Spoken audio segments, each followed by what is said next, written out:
Welcome to the Great Detectives of Old Time Radio. From Boise, Idaho, this is your host, Adam Graham. If you have a comment, email it to me, box13@greatdetectives.net. Follow us on Twitter at Radio Detectives and become one of our friends on Facebook, facebook.com/Radio Detectives. I do want to let you know that you can get your Great Detectives of Old Time Radio t-shirt, or if you'd prefer something that would be more suitable for harder winters, you can check out our Great Detectives of Old Time Radio pullover hoodies. Just go to t-shirt.greatdetectives.net and place your order today. That's t-shirt.greatdetectives.net.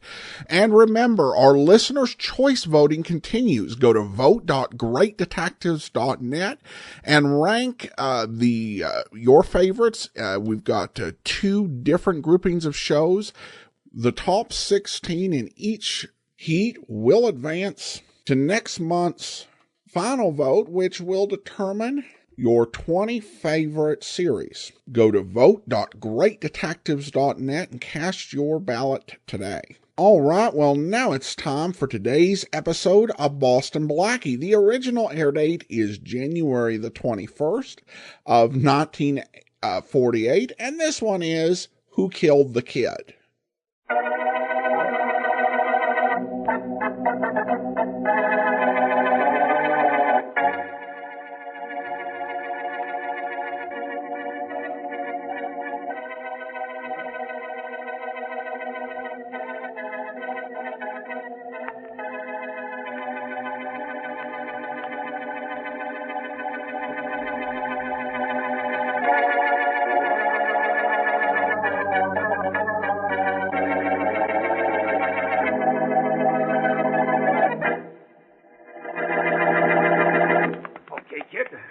You're back now. You get at those shoulders of yours, right? Work on my right shoulder a little bit extra, will you, Joe? Why? It hurt? No, it's a little tight. Uh-huh. It'll be okay when I get into the ring tonight. How you going to be? Me? How do you think? Been training for a month for this scrap with Tony Fresco. Mm-hmm. Only he's no push. I gotta be good if I'm gonna take him. Well, see this kid. You got everything you need. Just get in there and punch. Boys. Can company come in? Kid don't want to have nothing to do with you, Grant. Now, get out. Let the kid tell me that if he wants to. I talk to you a minute, kid? About what? I'll tell you as soon as our friend here gets out. This is kind of private. He stays. Okay. What's with you? Kid, you're young, you're smart, you got a good manager. You're even money to cop the Duke tonight against Tony Fresco. So? So I think maybe you ought to listen to me just a little. What's on your mind? There's a lot of money going on in this fight. Personally, I got a barrel of it bet. And I want to know if you're doing business.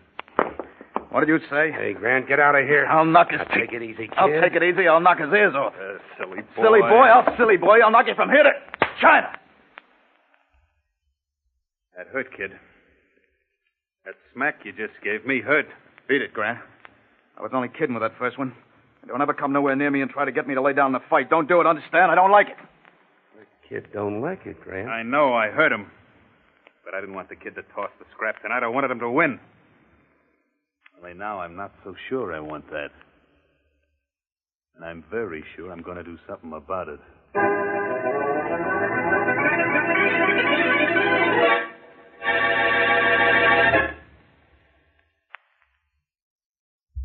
Now, on to Dick Calmer as Boston Blackie. Enemy to those who make him an enemy. Friend to those who have no friend.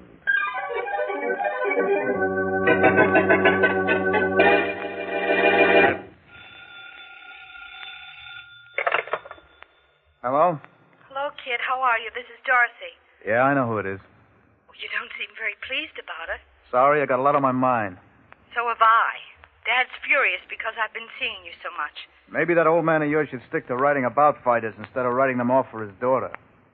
You do still love me, don't you? Look, I got a fight tonight to worry about, and love and fighting don't mix. Kid, what's the matter? You seem awfully annoyed with me. I tell you, I got other things to think about besides you. What are you doing, trying to get rid of me? I'm only telling you I don't have time to think about anything but that fight tonight. Something's the matter, kid. I know it is. If you're trying to get rid of me... Oh, you dames are all alike. A guy has business to attend to, and you think he's giving you a slough. Well, you certainly sound as if you're giving it to me. I'm just worrying about what I'm going to give Tony Fresco in the ring tonight. If you want me to talk about other things, let's make it after the fight. If you don't talk to me right now, you won't have to talk to me after the fight. If I don't do what I'm supposed to do tonight, maybe I won't be able to talk to anyone.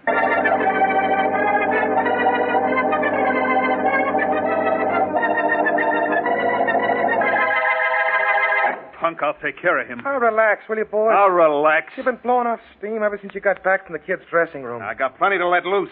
Yeah? Take a punch at me, Willie. He's going to be sorry about that, Smitty. Believe me, he's going to be sorry. Okay, I believe you. Now slow down, will you?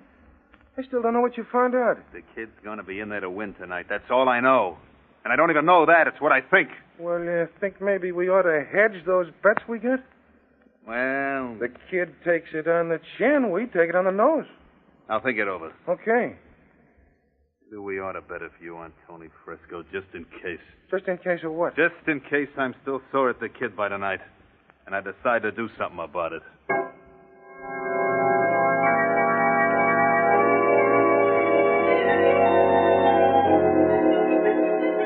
The fight ought to be going on about now, Blackie. The announcer said there'd be a 20-minute delay, and the 20 minutes are about up. We'll turn on the television set if you like, Mary. Oh, thank you. The time is now exactly 5 minutes after 10 p.m. As soon as the picture gets in focus, we ought to see what's going on. Fight's on, Mary. Yeah, most certainly is. Which one is the kid? He's wearing the black trunks. Tony Fresco's wearing the white ones. Come on, black trunk. There's much to choose between the two at this moment. As you can see from the screen, neither has shown very much in the first 30 seconds of this fight. Oh, come on, let's have some action. The action ought to pick up very soon. They're both good boys. They're both trying. Oh, there goes the kid throwing a right. Wow, it was a beauty, Blackie. Mary, please. If you keep liking this, I'll have to charge you admission the next time you come up here to watch a fight. Oh, and I left the kid through a beautiful left. What'd you say, Blackie? And not a word. I'm watching a fight. Oh, Blackie, I'm going to knock out that Tony Fresco right in the very first round. I got him in a corner now. I'm going to throw a right and a left and a right. The ashtray's down, ladies and gentlemen. Sorry. Oh, there goes Tony fighting back. Woo! Brother. That one hurt, did it? Oh, sure, but I shake off punches like that. Easy. Now, here I go, moving in for the kill. Right and a left and another left. Blackie, the kid's down. I must have knocked myself out. The kid's down all right, Mary, but he wasn't hit. Huh? Look at the blood on his chest. He Oh, wasn't no. hit. He was shot.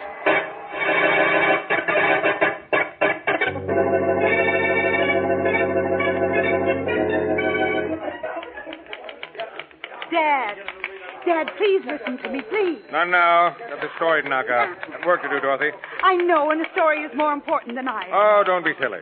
But it's nowhere near your deadline, Dad. You've got all day to write what you're doing. No, I haven't. Want to get out on the street. I'm going to pick up something on the murder of the kid last night. But that's what I want to talk to you about, Dad. I think I might have know something. Come in. The door's open. Okay. Won't you talk? Hello, Mr. Corley. Miss Corley. Hi, Duffy. What's with you? I came down here to talk about the kid, Mr. Corley. Nobody knew the kid like I knew the kid. You should have known him. You trained him, practically managed him. Sure, it was always the kid and me, everything he did. Now I want you to do something about the guy who knocked him off. Yeah? And I think I know who done it. Who was it, Duffy? Come on, Duffy. Who was it? Well, Mr. Corley, you being the top sport writer in town, you know all the angles of why and maybe even how. Dad, When I tell you that the kid gave a going over to Johnny Grant yesterday in the dressing room. I've seen it. The kid clipped that gambler, did he? I don't know nothing else, and I'll be running along. I just thought you might want to know this. Yeah, I didn't sure. tell nobody else. Good. And I'm telling you because of a couple of reasons. Only one of which is that you're a newspaper man. Thanks, Duffy. Thanks. Okay. Seen you, Corey. Well, Dad, I don't know what his angle was in coming to see you with that story. well, Dorothy, you had an idea about the murder of the kid. What was it? The kid used to tell me that Duffy, his trainer, the man who was just in here, was stealing from him. Yeah? And that he was going to lay it on the line with Duffy. And when he did, the kid said he expected trouble. He got trouble, all right, baby. He got the worst kind of trouble. He got killed.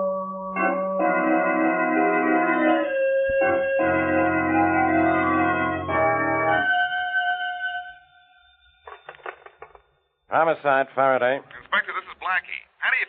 I was fine until just now. What do you want, Blackie? I want to know what you're going to do about the killing of the kid. What am I doing? What do you think I'm doing? I'd prefer to ignore what I think you're doing. Yeah? Make up something interesting. The kid was shot in front of 18,000 people at the arena last night, but nobody will say they saw the shooting. Probably nobody did. So what am I supposed to do in a case like that? Call on Boston Blackie. It isn't you I'm going to call on. You're lucky I was just leaving the office when the phone rang. You mean I might have missed you? Oh, Inspector, imagine why, that would have ruined my whole day. Yeah, imagine what I could be doing if you weren't bothering me. I'm going to see the one guy in this town who knows the inside of the boxing racket.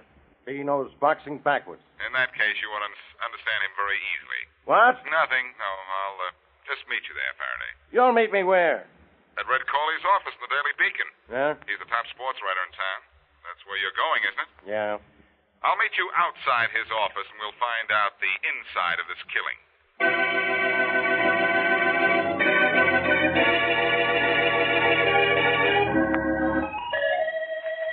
Hey, you must have been very sore at the kid, boss.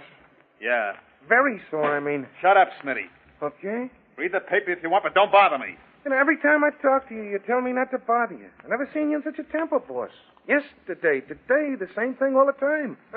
You look like you could chew my ears off. I'll knock your head off if you don't stop. And now look, boss. I'm with you in everything, ain't I? You got sore at the kid because he clipped you. You took care of him last night at the fight.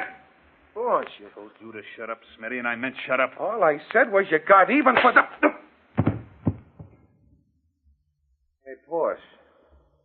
Don't clip me. Don't clip me for something you done.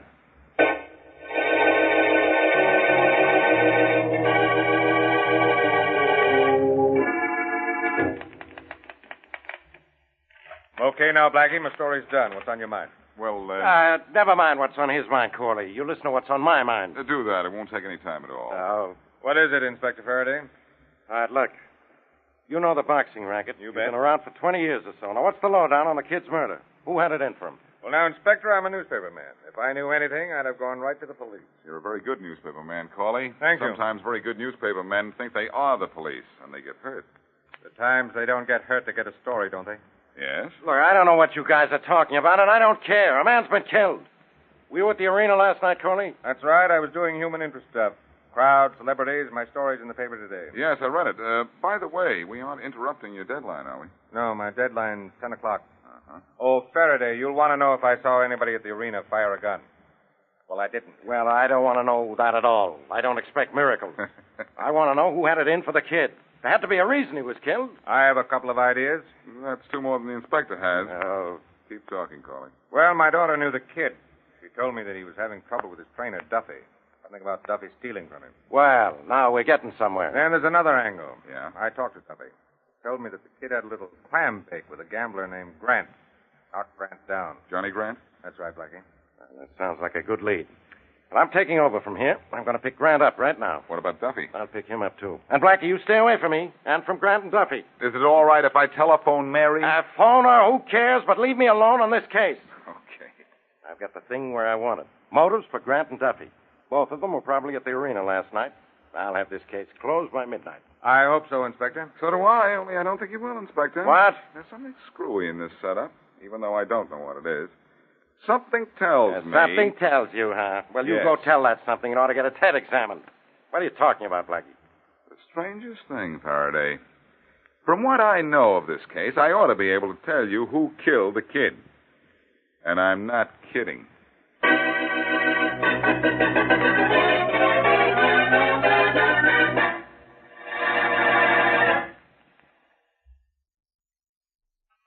And now, back to Boston Blackie.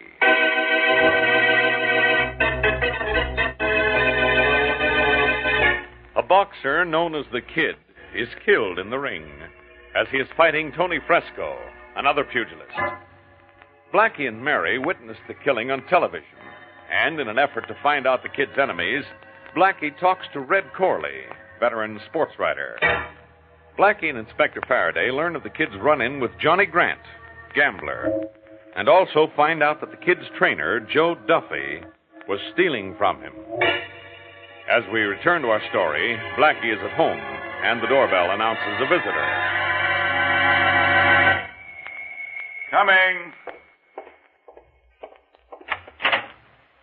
Well. Boston Blackie? Yes, come in. Thank you. Blackie, I'm Dorothy Corley. My father is the sports writer. You're something else to his credit. Thank you. Please sit down, Miss Corley. No, there's no need for me to sit down. Blackie, my father told me you were in to see him. Yes, that's right. And he told me what you had told him about Joe Duffy. Did he tell you I was engaged to the kid? No. Well, I was.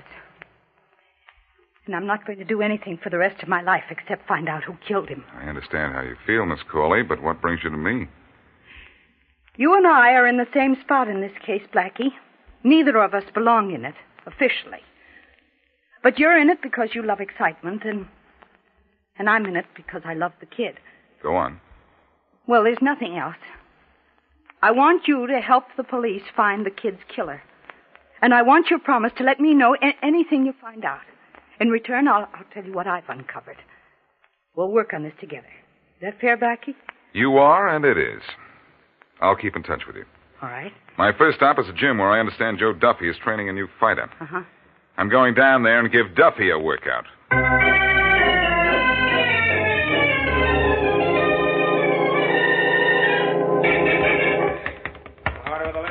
Right over here, Mary. Huh? That's Joe Duffy next to the punching bag. Oh, yeah. I've never been in the gymnasium before, Blackie. Maybe I better stop outside. I'm allergic to punching bags. They won't bother you unless you punch first, Mary. Oh? Hold everything a second. Yeah. Oh, Duffy. Hold it, Mike. Okay, Duffy. Yeah? Duffy, I'm Boston Blackie. I want to talk to you. Come over here for a minute, will you? Sure. What's on your mind, Blackie? Be right back, Mary. Yeah, okay. Duffy, I understand there was a little rhubarb cooking between you and the kid. Start working at the heavy bag, Mike. I'll be right back. Yeah, don't worry, I will. Let's get her all set up. That's what you gotta do here. There we go. Hello. Oh, hello. Gosh, you hit hard. Yep. Are you, Mr. Duffy's new fighter? Yep. You're good and angry at that bag you're punching, aren't you? Nope. Nope. Well, that's as good as I'm going to do. I'll quit. Well, who's the doll, Mike? I don't know, Mr. Grant. I don't know. All I know is I got to keep working. Who are you, baby? Me? Mm-hmm. Oh, I'm nobody. Just nobody. Oh, I could make a somebody out of you. The name is Grant, Johnny Grant. I do big things around this town, and I could do them for you. No, thank you. I'm really not worth the trouble. Baby, listen, you're too nice to... Take your arm off my shoulder. What do you think you're doing? Think? Baby, I know what I'm doing. Now, look. Oh, Blackie! Okay, Now, Mary, sweetheart, be right what's the use of raising your voice? Now, wait a minute. back. Okay, brother, knock off. Well, who are you, the copyright owner? Blackie, he tried... I know. Friend, I said get your arm off the lady's shoulder. And I said get lost. Move to one side, Mary. The blood may spatter. Maybe, but it'll be your blood. Oh. Look out, Blackie. Say good night, everybody, pal. You're going to sleep. Well, get a load of that. Hey, Blackie, that's a pretty good right hand you got there. You took care of him good. Who is he? Do you know, Duffy? Yeah, he's a gambler. Name's Johnny Grant. Well, what do you know? Inspector Faraday's looking for him. Oh? Call the inspector, will you, Duffy? Okay. And tell him to come up and pick Grant up. And tell him he won't have to hurry. Grant is out, but he'll be in until Faraday gets here.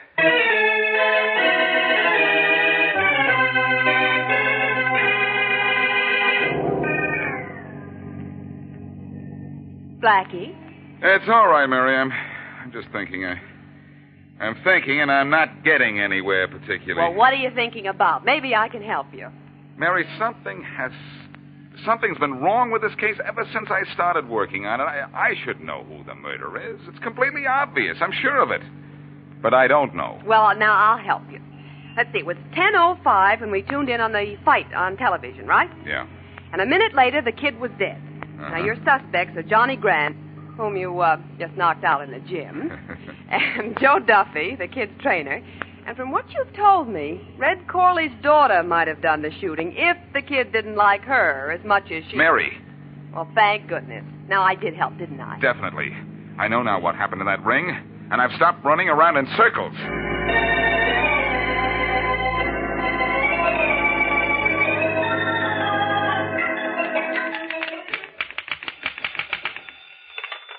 Corley speaking. Corley, this is Duffy. Yeah. Joe Duffy. What is it? I'm busy. You're going to be busier after you listen to me. Some other time. Well, I think you'd be interested in this. I tell you, I'm not Look, Corley, give me a chance, will you? I'm trying to be a nice guy. Well, And this is about your daughter. I don't... What? What about Dorothy? Yeah, about Dorothy. You interested in listening to me now, or aren't you? What do you want to tell me about Dorothy? Something you'll like to know. Really? Yeah. She was just down here at the gym making a date with Mike, my new fighter. Oh? And I don't want him messing around with no gals. Oh, you don't want him around any girl. Yeah, that's right. Thanks, Duffy. Thanks for calling. And I mean, thanks a lot.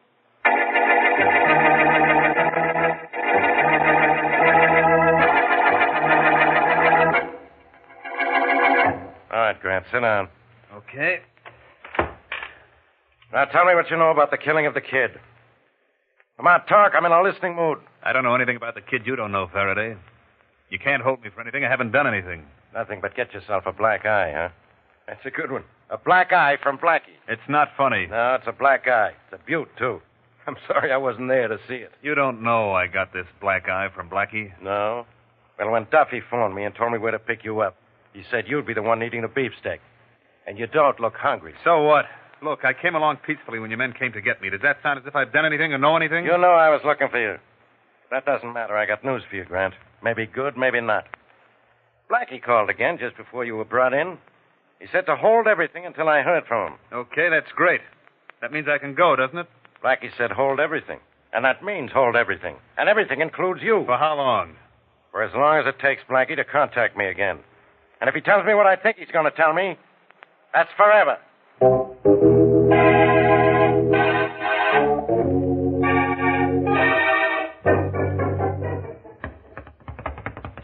Hey, you. Who, me? Yes, you. You don't see anyone else in the gym, do you? Only you, and you don't belong. No, well, we'll see about that. Are you Joe Duffy's new fighter? Yeah, what's it to you? I'm Red Corley, and everything about fighters is something to me. Oh, you don't say. Your name Mike? Sure. Okay, stop pushing that bag and listen to me. Oh, wait a minute, sir. Wait a minute. Careful who you shove. I'll do more than shove you in a minute. Yeah? What was my daughter doing down here a while ago? You got a daughter? You know I have. Okay, so what? She was down here making a date with you, wasn't she? Hey, you talk like you're crazy. Beat it, will you? Look, you stay away from my daughter, or I'll... Or you'll what? Or I'll kill you. I don't want my daughter to have anything to do with fighters. Well, I'm one fighter who doesn't want to have anything to do with you. Now, beat it, you, or I'll use you for a punching bag. Listen to me. I'm not fooling Mike. I'll keep Dorothy away from you, even if I have to... Wait a minute, mister. You put that gun stay away. away from my daughter, see, or you'll get the same thing the kid got. Give me that gun! No! All right, take your hand. Give me that gun. I'll take that gun. Okay, Mike, you got it up on him now. Okay. I'll take care of him from here on. Well, take care of him good, will you, Blackie? I don't want this pug near my daughter. I don't want any broken-down fighter near my daughter. I know. You'll kill him just the way you killed the kid. Why, this guy must be nuts, Blackie. I don't even know his daughter. I know that, Mike. This was all a gag to make Corley break down. I knew he killed the kid, but I wanted to make sure. Just as he made sure the kid was going to die.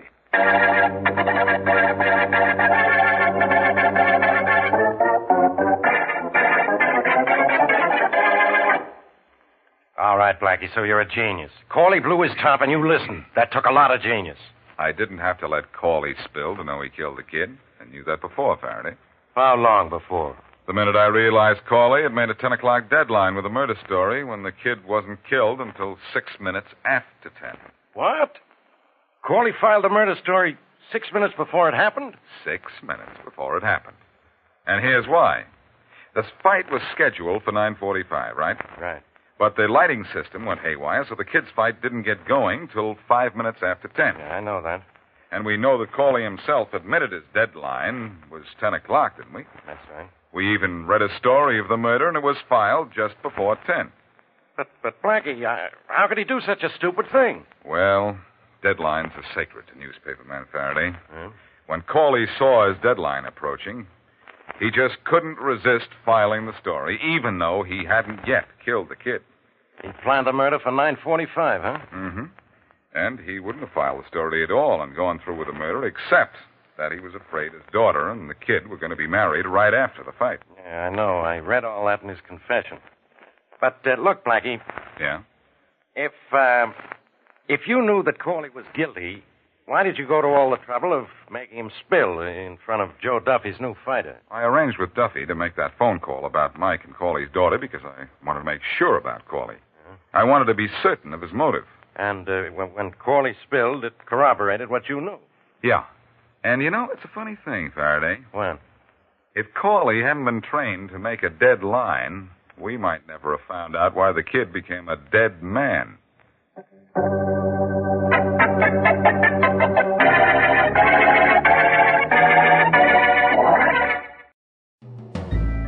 This is Andrea J. Graham, author of the Web Surfer series, and of Madam's Wife. You're listening to the Great Detectives of Old Time Radio.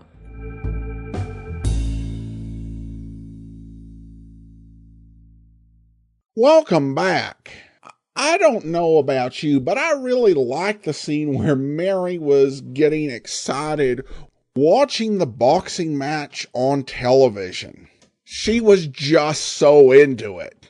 It was a really charming scene. It was also interesting because it was portraying them watching television and having a good time at it. And you didn't see a whole lot of portrayals of people watching television on radio in 1948.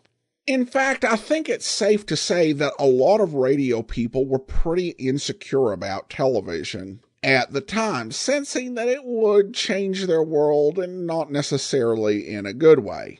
One reason that Blackie might have been a more positive series on television is that it was produced by Ziv Productions, and Frederick Ziv was going to make a killing in TV syndication. Indeed, from the 1950s to the early 1960s, there were so many series that he would go on to produce and make quite a handsome sum off before selling the rights to all of these series. So Ziv probably saw television much more as an opportunity than many people in radio at the time. I think that the identity of the murderer made a lot of sense. I was pretty well sure that it wouldn't be someone whose motivation had to do with gambling money, because I'm pretty sure that if someone is shot in the ring before the fight ends, pretty much all bets are off. I think you'd have to view the thing as no contest.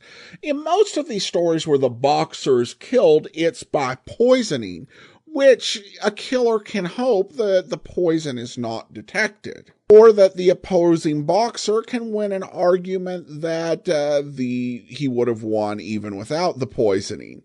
Here, though, somebody gets shot. I'm not an expert on sports gambling by any means, but I'd have to imagine that they would not hold people liable for bets when the fight effectively ended as a result of an obvious homicide. The one thing that I didn't quite understand, and maybe those of you who are expert can explain to me, is that the gambler, I believe, said that the kid was even money to win the fight. And if that's the case, why was the gambler trying to do anything in regards to the fight? Because if it's an even money situation, it doesn't seem to me like there'd be a whole lot to make. But I'll leave that to those who are more experts on this topic than mine, if anyone has any thoughts. Now we turn to listener comments and feedback. Bishop Andrew writes in regarding our Campbell's Playhouse special, very impressed with Orson Welles in this broadcast. The character is very different from what I was used to hearing and seeing him do. Thanks for bringing this to us. Well, thank you so much. I'm glad you enjoyed it. Jerry writes, good show, audio quality varies. The Scrooge show is the best. And then I have a review on iTunes from, and I love this display name, Stationary Hobo Productions. With 200 episodes on iTunes, there is certainly enough to hold your attention for a long time if you're into this sort of thing. I appreciate host Adam Graham's insights into each episode. I like how he gives backgrounds to the writers and producers of the episode and any sort of historical context. Plus, the host has a fun voice. It's easy to imagine him as a magician at a kid's birthday party. He mentions on a regular basis that he is in Boise, Idaho. For some reason, I get the biggest kick out of how one of the internet's greatest curators of old school noir is in Boise, Idaho. I was overall impressed with the sound quality of these episodes. Going into it, I expected a lot of old-time radio noise I would have to get over. However, most of the recordings are crisp and the quality does not detract from the listening. I don't know if the host cleans up these old files, but wouldn't be surprised if he did. Occasionally, an episode is a little rough for sound quality, but just skip that episode because there are plenty more. Well, thank you so much for your review on iTunes. I really appreciate that. It definitely brought a smile to my face. Kid's magician would be an appealing career if I could manage the sleight of hand skills. And I'm glad to put Boise on the map for fans of detective fiction and mysteries. As for the recording quality, I don't do much with the episodes.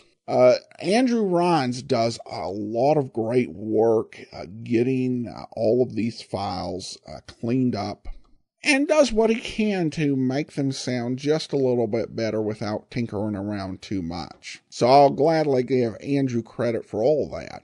All right, well, that will actually do it for today. Join us back here tomorrow for yours truly, Johnny Dollar. And then we will be back with you next Thursday with another episode of Boston Blackie. In the meantime, send your comments to box13@greatdetectives.net.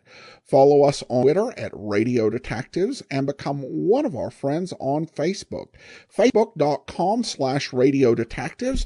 And remember, go and cast your vote in our Listener's Choice voting and help choose the 32 programs that will advance to the final vote next month. Go to vote.greatdetectives.net. From Boise, Idaho, this is your host, Adam Graham, signing off.